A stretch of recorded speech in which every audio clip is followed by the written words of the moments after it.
स्वागत है आपका न्यूज़ 18 जम्मू कश्मीर लद्दाख हिमाचल में। मैं हूं विशाल और आप देख रहे हैं प्राइम नून एट 1। नरला राजौरी में सिक्योरिटी फोर्सेस का ऑपरेशन अब भी जारी है। आज बाकी बचे दहशतगर्दों के साथ राब्ता होने पर फायरिंग का तबादला दोबारा शुरू हुआ। इस दौरान फोर्सेस ने दूसरे दहशतगर्द को भी मार गिराया है। इलाके में भारी फायरिंग हो रही है। इलाके में पहले ही एक दहशतगर्द को हलाक कर दिया गया था। कल से जारी इस ऑपरेशन में एक फौजी जवान शहीद भी हो गया है। एनकाउंटर में दीगर 2 फौजी जवान और एक एसपीओ जख्मी भी हो गए हैं, जबकि एक आर्मी डॉग भी अपने हैंडलर को बचाने की कोशिश में मारा गया। एनकाउंटर की जगह से बरामद होने वाली अशिया में सोलर चार्जर्स शामिल हैं, जो दहशतगर्द अपने डिजिटल आलात को चार्ज करने के लिए इस्तेमाल करते थे। पहले से पका हुआ खाना, अद्वियात और पट्टियां भी मिली हैं।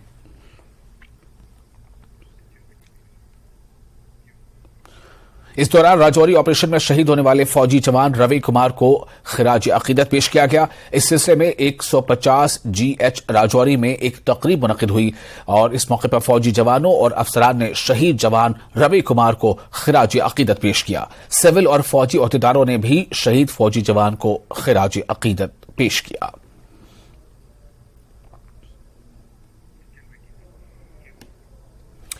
अगली खबर, पीडीपी कारकुनों और लीडरान ने श्रीनगर में एहतजाज किया। अमेरिका से दरामद किए जाने वाले सेब पर 20% कस्टम ड्यूटी में नरमी करने के मरकजी हुकूमत के फैसले के खिलाफ एहतजाज किया गया। पीडीपी ने इसे माशी दहशतगर्दी का नाम दिया है। जी हां, पीडीपी ने इसे माशी दहशतगर्दी का नाम दिया है। पार्टी तर्जुमान सुहेल बुखारी ने एहतजाज की क़यादत की। श्रीनगर में पार्टी हेडक्वार्टर से कुछ दूरी पर ही पुलिस ने एहतजाजियों को रोका। सुहेल बुखारी ने इल्जाम लगाया कि हुकूमत इजाफी टैक्स माफ करके जम्मू कश्मीर की मईशत को तबाह कर रही है। मान के चले कि जम्मू कश्मीर और इस मुल्क में जो बाकी रियासतें हैं जहां पे एप्पल की काश्त होती है, उनका खून है जिसपे ये इन्होंने किया है। आज सबको पता है कि हमारी इकोनॉमिक कंडीशन बहुत खराब है। सरकार को चाहिए ये था कि वो कोई स्टिमुलस देती, कोई फेवर करती, कोई सब्सिडीज देती यहाँ के किसानों को, लेकिन उसके बरक्स इन्होंने वो इंपोर्ट ड्यूटीज खत्म करके बाहर के एप्पल को सस्ता बना दिया, इसलिए ताकि जम्मू कश्मीर के एप्पल के भाव गिर जाए और यहाँ के आवाम जनाब और आज 400 रुपए बॉक्स कम हो गया आज का रेट जो है। अच्छा, ये सिर्फ जम्मू कश्मीर का मामला नहीं है। आपको पता है हिमाचल प्रदेश में भी एप्पल की काश्त होती है। वहां इस साल फ्लड्स भी आए हैं, वहां भी इकोनॉमिक कंडीशन खराब है। और ये इकदाम उठा के हर तबका, चाहे वो हिमाचल प्रदेश का हो, जम्मू कश्मीर का हो, खुसूसन उनकी जो कमर तोड़ने का काम ये सरकार कर रही है। हमारी रिसोर्सेज पहले हमसे छीन ली गई हैं, हमारी नौकरियां हमसे पहले छीन ली गई हैं। अब जो हमारी इकोनॉमी का मेन स्टे था, इस पे लगातार हमला जारी है और इसकी मंशा सिर्फ ये है कि जम्मू कश्मीर के आवाम को कमजोर से कमजोर तर किया जाए। और हम इसकी मजम्मत करते हैं। हम इनसे कहते हैं कि ये जो कदम इन्होंने उठाया है, इसको फिलफोर रोल बैक किया जाए। साबिक वज़ीर आला और National Conference leader Omar Abdullah ने भी अमेरिका से दरामद किए जाने वाले सेब पर 20% कस्टम ड्यूटी में नरमी करने के फैसले की नुक्ताचीनी की है। उमर अब्दुल्ला ने कहा कि वो ये समझने से कासिर हैं कि अमेरिका को खुश करने के लिए यहां के लोगों को तकलीफ में क्यों डाला जा रहा है। उन्होंने उम्मीद जताई कि हुकूमत इस फैसले पर नजरसानी करेगी। नहीं आता कि अमेरिकनों को और बाकी मुल्कों के लोगों को खुश करने के लिए यहाँ के लोगों को तकलीफ में डालने का क्या मतलब। हम तो सोच रहे थे कि हमारी मरकज़ की हुकूमत पहले यहाँ के लोगों के बारे में सोचे। अच्छा, यहाँ के लोगों के बारे में नहीं सोचना है तो कम से कम उत्तराखंड और हिमाचल के लोगों के बारे में सोचो। लेकिन जम्मू कश्मीर, उत्तराखंड, हिमाचल सबों को डुबो के रखा हुआ है। हमें बाहर के सेब नहीं चाहिए, हमारे अपने सेब ठीक है। हमें बाहर के अखरोट बादाम भी नहीं चाहिए, हमारी अपनी पैदावार ही ठीक है। अब इन बाकी बाहर के मुल्कों से ताली बजवाने के लिए यहाँ के लोगों को तकलीफ में डालने की ज़रूरत नहीं है। हम उम्मीद करेंगे कि गवर्नमेंट इस पर दोबारा सोचे और जो हमारे लोग हैं, सेब उगाने वाले, अखरोट बादाम उगाने वाले, उन लोगों को राहत मिलनी चाहिए। ये जो फ़ैसला हुआ है ड्यूटी कम करने का, ये इन जो पहाड़ी रियासतें हैं उनको इसका खमियाजा भुगतना पड़ेगा, जो कि हमारे साथ एक बहुत बड़ी नाइंसाफ़ी है। तो क्या फ़ायदा G20 का जब इस तरह के फ़ैसले होते हैं। बजाय ये कि G20 के मुल्कों के लीडरों को खुश करने के, अपने लोगों को खुश करिए। चलिए G20 हो गया, अब ये जो उनको खुश करने के लिए ड्यूटी का सिलसिला बदला, उसको तो वापस ले लीजिए, उस पर दोबारा सोचिए। बाकी G20 होते रहेंगे ना, अब इससे पहले भी हुए, इसके बाद भी होंगे। अब बदकिस्मती की बात यह है कि हुकूमत और लोगों के दरमियान जो तालमेल होना चाहिए वो है नहीं। लोगों की बात सुनने के लिए यह हुकूमत तैयार है नहीं। अब यहाँ के हमारे हुक्मरान जो हैं इतने सिक्योरिटी के पीछे छुपे हुए हैं कि आम लोगों की इनसे बात होती नहीं। तो ये क्या समझेंगे यहाँ ज़मीनी सतह के हालात। खुद कहा इन्होंने कि जम्मू कश्मीर जो है वो पूरी तरह से इस मुल्क का हिस्सा है नहीं। कैसे होगा जब आप इस तरह के फैसले ले रहे हो, जब लोगों को इस तरह धकेला जा रहा है, लोगों को तकलीफ़ में डाला जा रहा है, लोगों को परेशान किया जा रहा है, तो नतीजा क्या होगा? नतीजा गलत ही होगा। और कश्मीर में मेवा काश्तकारों का कहना है कि सेब की सनत कश्मीर में मईशत की रीढ़ की हड्डी की हैसियत रखती है।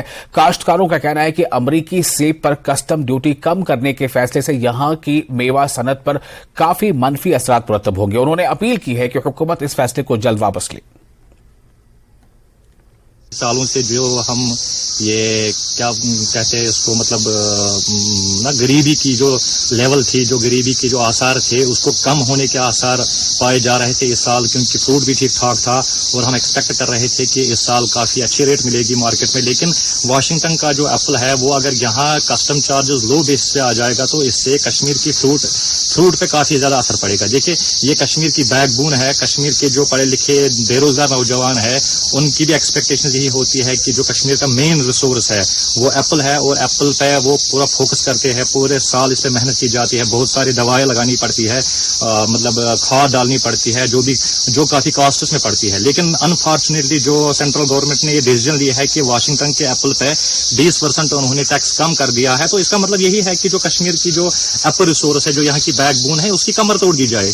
आप देखिए जो सुसाइड केसेस हो रहे हैं, जो नौजवानों में, मतलब आज ना वो बेरोजगारी का मेन मसला यही है कि मतलब यहाँ की जो एप्पल सिस्टम था इस पे, मतलब हर साल हमें यही एक्सपेक्ट होता है कि जब हार्वेस्टिंग का मौसम आ जाएगा तो एप्पल पे एक अच्छा अमाउंट आएगा ताकि हर एक नौजवान अपनी जिंदगी को खुशगवारी तरीके से गुजर बसर कर सकेगा। लेकिन जो ही ये सीजन हार्वेस्ट का आता है, कोई ना कोई बहाना आ जाता है, कभी ट्रैफिक को रोक दिया जाता है। जबकि इस साल हमें एक खुशी मिली थी कि ट्रैफिक को अच्छे से रेस्टोर किया जाएगा, लेकिन कुछ दिन के बाद एक नया डिसीजन आता है कि अब वाशिंगटन अफगानिस्तान के फ्रूट पे 20% का जो कस्टम चार्जेस है वो कम किया गया है।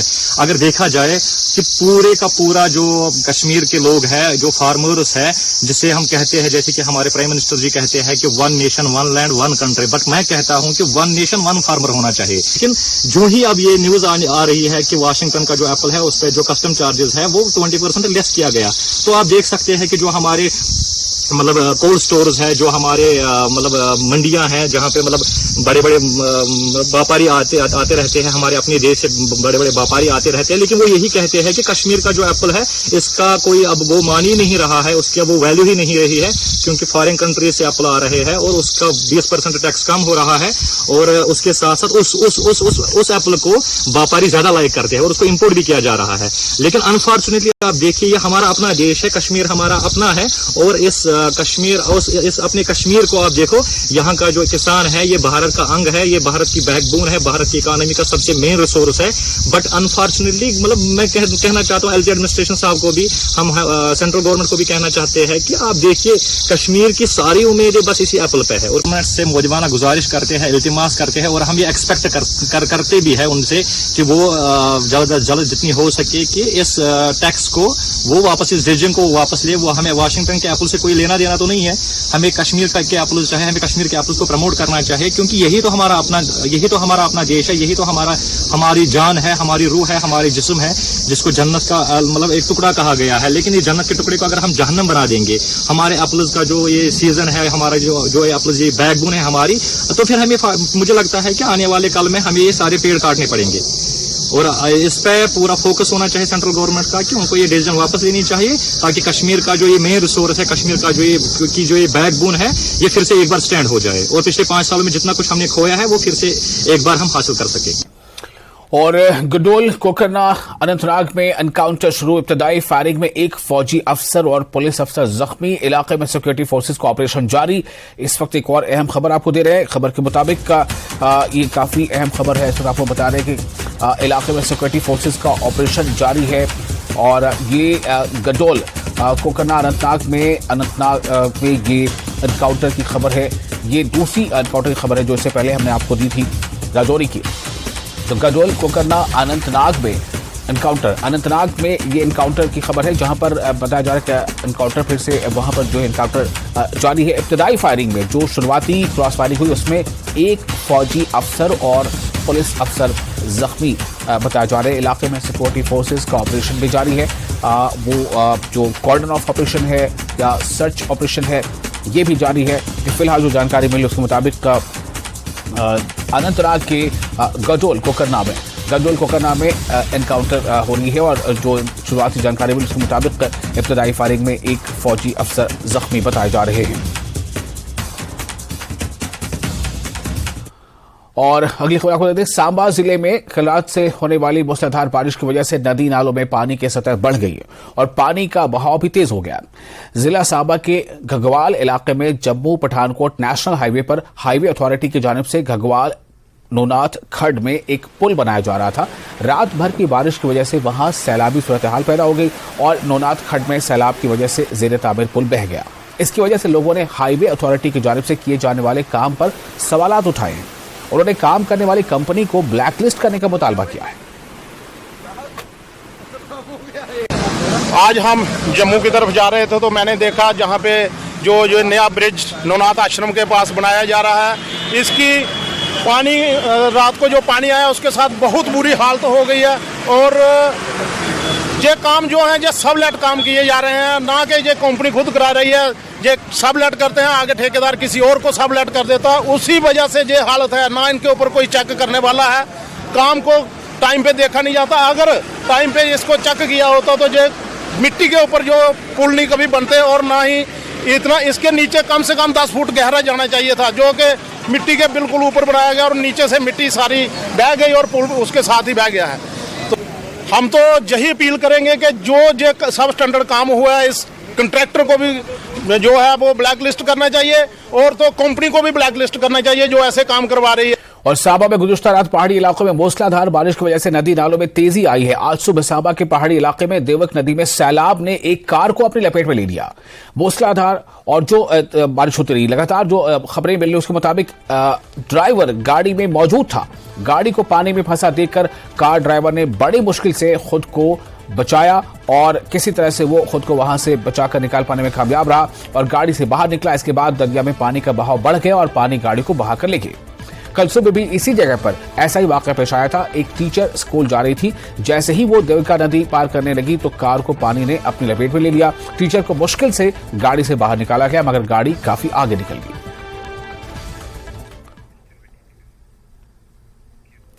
और इसी बीच सांबा जिले में हुई भारी बारिश की वजह से सुबह पहाड़ी इलाके की राया खड्ड में भी अचानक सैलाब आ गया। सैलाब के दरमियान एक कार को पानी में बहते हुए देखा जा सकता है। सैलाब में फंसी इस गाड़ी के ड्राइवर ने बड़ी मुश्किल से किसी तरह अपनी जान बचाई। तो सैलाब में गाड़ियों का फंसना ये एक आम सी बात हो गई है। आप देखिए किस तरह से ड्राइवर खुद को उस गाड़ी से निकाल रहा है और अपनी जान बचाने की कोशिश में वो है कि कम से कम उसकी जान बच जाए। कई गाड़ियां, इससे पहले मैंने आपको तस्वीर दिखाई, उसमें आपको एक छोटी कार जो है वो दिखी सफेद रंग की। अब ये आप तस्वीर देखिए, इसमें भी दिख रहा है। तो अचानक जो वहां पानी आया है उससे कई नदी नालों में पानी में उफान आ गया और किसी तरह से लोगों ने अपनी जानें बचाई हैं। कई गाड़ियां इस सैलाब में फंस गई या पानी के बहाव में बहकर कहीं दूर निकल गई।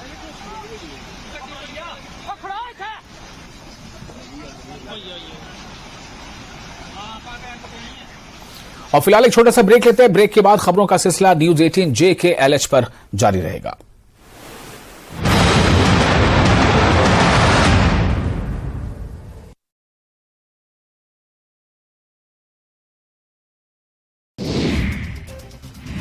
कठुआ में फिर आंदोलन की चेतावनी। युवा राजपूत सभा के सदस्य रिहाई के बाद पहुंचे कठुआ, बोले नो रोड नो टोल। जल्द प्रशासन ने नहीं उठाया कोई कदम तो आंदोलन फिर होगा शुरू।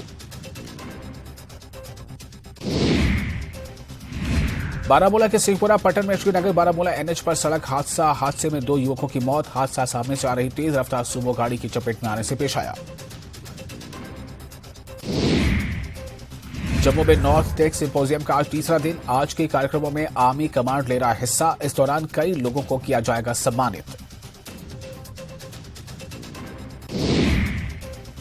वॉशिंगटन से आने वाले सेब पर सीमा शुल्क 70% से घटाकर 20% किए जाने के बाद कश्मीर में सेब उद्योग से जुड़े लोगों में चिंता की लहर।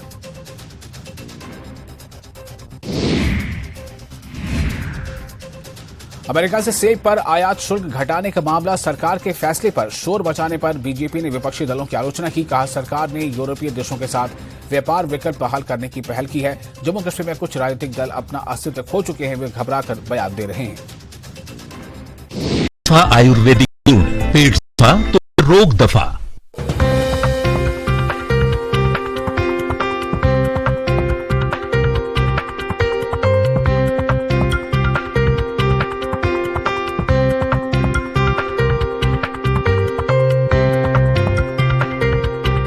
हेडलाइंस प्रेजेंटेड बाय पेट सफा आयुर्वेदिक चूर्ण। पेट सफा तो हर रोग दफा।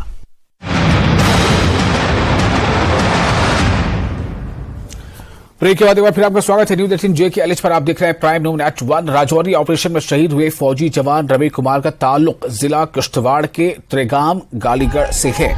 न्यूज 18 जे के एलएच की टीम ने शहीद के अहले खाना से बातचीत की। रवि कुमार की शादी 2 दिसंबर को होनी थी।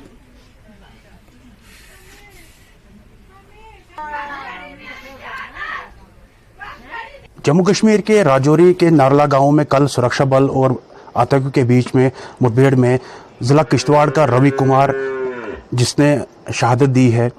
इस वक्त हम मौजूद हैं रवि कुमार के घर में और यहाँ पर आप देख रहे हो कि लोगों का आना शुरू हो चुका है और इसके बीच में हमारे साथ कुछ लोग हैं। आप अपना नाम थोड़ा सा बताइए। मेरा नाम स्वामी राज है। स्वामी राज जी, रवि कुमार जो कल एक इनकाउंटर में शहीद हुए हैं, किस किस्म के इंसान थे और आखिरी बात आपकी कब हुई थी? आखिरी बात का मुझे याद नहीं है, कोई 2-3 महीने जब भी वो छुट्टी आता था मेरे पास ज़रूर वो आता था। मैंने अब उसकी शादी होने वाली थी, उसकी शादी मैंने देखी थी। किसको पता था आने वाला वक्त कैसा होगा, ये मुल्क के नाम पर शहीद होगा, ये कब हमने सोचा था। शहीदों की चिताओं पे लगेंगे हर बरस मेले, वतन पर मरने वालों का यही बाकी निशान होगा। बस हम इतना ही कह सकते हैं उसके बारे में। और भी हमारे साथ कुछ लोग हैं, आप अपना नाम थोड़ा सा बताइए। मेरा नाम अनुज राठौर है। मैं रवि का बचपन से क्लासमेट रहा। हम साथ में बिल्कुल पढ़े हुए हैं यहाँ सरतल स्कूल में। बहुत ही होनहार लड़का था वो, मेरा अच्छा दोस्त था। एक जज्बा और एक जुनून था उनमें बचपन से ही आर्मी में जाने का और देश की सेवा करने का। तो आज हमें सुबह जब ये खबर पता चली तो सबके दिलों में एक शोक की लहर, पूरे सरथल त्रिगाम एरिया में, पूरे किश्तवाड़ में एक शोक की लहर मची हुई है। तो रवि कुमार के हमारे साथ अभी परिवार भी है। रवि कुमार के पिताजी, आखिरी बात कब हुई थी और किस तरह के वो इंसान थे आपके बेटे? आज 3 दिन हो गए। 3 दिन पहले मेरे साथ बातचीत हुई थी। बहुत ही होनहार लड़का था वो, बहुत ही ईमानदारी से काम करता था वो, अपनी ड्यूटी सर अंजाम बहुत ही ईमानदारी से। आज तक जो 6-7 साल हुए उसको ईमानदारी से काम किया उसने। आखिरी बार वो घर कब आए थे? वो 28 तारीख को यहाँ से वापस चला गया। 29 तारीख ज्वाइनिंग थी उसकी, ये अगस्त में। तो क्या वो उन्होंने शादी की थी? सुनने में आ रहा है कि उनकी शादी 2 दिसंबर को थी, 2-3 दिसंबर को थी। ये आने वाला जो 2 दिसंबर है, गुरुजी हमारे यहाँ पे बैठे हुए हैं, इन्होंने शादी का मुहूर्त भी निकाला था। तो ये किसको पता था कि ये होने वाला है। तो आज पूरा हिंदुस्तान, पूरा मुल्क उनकी शहादत पे गर्व कर रहा है, तो क्या कहेंगे? इस के मुताबिक मैं कुछ नहीं बोलना चाहता हूँ। तो ये परिवार वाले थे रवि कुमार के, जो रवि कुमार उन्होंने अपनी मुल्क की आन बान शान के लिए शहादत दी है। न्यूज़ 18 नेटवर्क के लिए त्रिगाम किश्तवाड़ से आतिफ लोन। और मरकजी वजीर दिफा राजनाथ सिंह ने मशरकी लद्दाख के न्योमा बुद्ध बेल्ट में दुनिया के सबसे ऊंचे एयरफील्ड का भी कल इफ्तिताह किया। इफ्तिताही सेशन के दौरान हिमानिक के chief engineer brigadier Gaurav Karki, airfield project director colonel Pong Toming, air force के AOC DS हांडा, प्रोजेक्ट पर अमल करने वाली एजेंसी के MD भानु राव और बडगांव के नुमाइंदे भी मौजूद थे। बॉर्डर रोड ऑर्गेनाइजेशन की तरफ से मुल्क भर में 90 बुनियादी ढांचे के मंसूबे के एक हिस्से के तौर पर वजीर दिफा ने लद्दाख के लिए 6 सड़कों और 11 पुलों के मंसूबों का भी इफ्तिताह किया। आप देख रहे हैं, अगर आप पीछे पैन करिए, देखिए कितनी मशीनें आ रखी हैं। माननीय रक्षा मंत्री के द्वारा उद्घाटन किया गया है। ये फुल स्पीड पे चलेगा। ये पूरा जो लद्दाख है ये ट्रांसफॉर्म या बदल जाएगा। ये जो अपना हवाई पट्टी है, अगर आप सोच सकते हैं यहाँ पे सिविल हवाई जहाज लैंड करेगा कुछ सालों में, तो आप सोच सकते हैं कितनी उन्नति आएगी। सर, जो रक्षा के लिहाज से कितना इम्पोर्टेंट है, क्योंकि ले से यहाँ IL में उतर के यहाँ लाना बहुत कठिन है, जो लगभग 200 किलोमीटर। अब यहाँ से LA से बहुत ही पास में ही है। बिल्कुल, दिन हो या रात, अगर हमारा यहाँ हवाई जहाज लैंड होगा तो कितनी जल्दी हम लोग पहुँच जाएंगे, ये तो आप लोग खुद ही जानते हैं। आपने पूरे फिगर्स भी बता दिए, कितना दूर है, क्या है क्या नहीं। It is a game changer. ने जो हाथ देखा अपने RM ने जो इनोग्रेट किया प्रोजेक्ट शिलान्यास जिसका किया, ये न्योमा LG प्रोजेक्ट है। करीब इस प्रोजेक्ट का कॉस्ट है 219 करोड़। इस प्रोजेक्ट को मेरी टीम मिलकर संभालेगी। यहाँ पे हम कोशिश करेंगे ये प्रोजेक्ट को जून 2025 तक खत्म करने के लिए। अब जब ये बन जाएगा, आप देखोगे सबसे ऊंची एयरफील्ड होगी दुनिया की। इट्स नॉट जस्ट इंडिया, दुनिया की सबसे ऊंची फील्ड होगी। करीब 2.75 किलोमीटर का रनवे बनेगा और उसके साथ जो भी इंफ्रास्ट्रक्चर चाहिए होता है, जैसे ATC हो गया, हैंगर हो गया, क्रैश बे हो गया, सारे इसके साथ आएंगे। So it will be a full fledged air force base. हम लोगों को बहुत अच्छा महसूस हो रहा सर। ये देखने वाला कुछ दिनों में हमारा लड़का पोता पोती जो है बिल्कुल आराम से ड्रोन में हेल्प ले सकता है, इसीलिए बहुत खुशी समझता है। बाकी हमारा वही रुके सर, बार बार हम बोल रहा हूँ सर, ये जो न्योमा और मूद का जो है ना, थोड़ा नाम होने, एयरफील्ड का नाम डालने में थोड़ा चेंजिंग आ गया है। मूद जो है यहाँ 3 किलोमीटर आपके सामने देख रहा है जी, आप उधर सामने है। न्योमा जो है यहाँ से 11 किलोमीटर दूर पे है, तो नाम जो है न्योमा और मूद पहले आना चाहिए सर। इस वक्त मैं न्योमा मूद जो वर्ल्ड का हाईएस्ट एयरफील्ड बनने जा रहा है, ग्राउंड जीरो से बोल रहा हूँ। तो यहाँ से आप देख सकते हो कि यहाँ कल से बिल्कुल ही काम एकदम स्पीड पे काम पकड़ेगा। तो जिस तरह से रक्षा मंत्री ने बताया कि ये दुनिया की सबसे ऊंची एयरफील्ड बनेगा, और हमने चीफ इंजीनियर से बात किया तो उन्होंने बोला आने वाले फ्यूचर में यहाँ एक सिविलियन एयरपोर्ट भी सोच सकता है, क्योंकि पूरा एयरफोर्स का सेटअप बनेगा। और यहाँ से जो LAC बहुत ही पास है, लगभग 40-50 किलोमीटर की दूरी पे है। तो यहाँ से जो ईस्टर्न लद्दाख में जितने भी आर्मी पोस्टेड है उनकी साधु सामान लेने में बहुत ही ईजी रहेगा। कैमरामैन सनम रिंचन के साथ मुरुफ तांजिन, न्यूज 18 के लिए मूद एयरपोर्ट से। और इसके साथ ही इस बुलेटिन में फिलहाल इतना ही, लेकिन न्यूज 18 J के एज पर लगातार बड़ी और अहम खबरों का सिलसिला जारी रहेगा।